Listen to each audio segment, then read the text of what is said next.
వైసీపీలో నియోజకవర్గ ఇన్ఛార్జీల మార్పుపై కసరత్తు కంటిన్యూ అవుతోంది.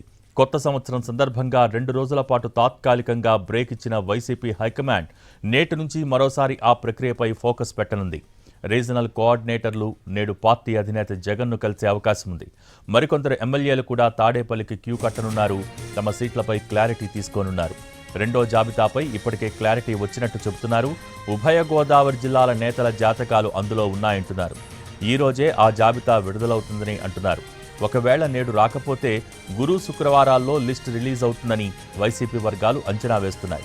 అందులో తమ పేరు ఉంటుందో ఉండదో అన్న టెన్షన్లో ఉన్నారు వైసీపీ ఎమ్మెల్యేలు. గత కొన్ని రోజులుగా నియోజకవర్గ ఇన్ఛార్జీల మార్పుపై వైసీపీ కసరత్తు చేస్తోంది. రెండోసారి అధికారమే లక్ష్యంగా అడుగులు వేస్తున్నారు జగన్.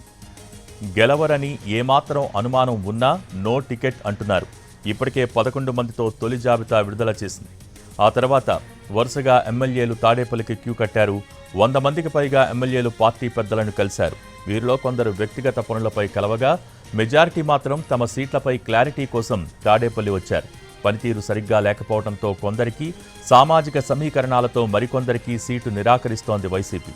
ఎమ్మెల్యేల్లో కొందరికి మరోసారి సీటు లేదని జగన్ స్పష్టంగా చెప్పేస్తున్నారు.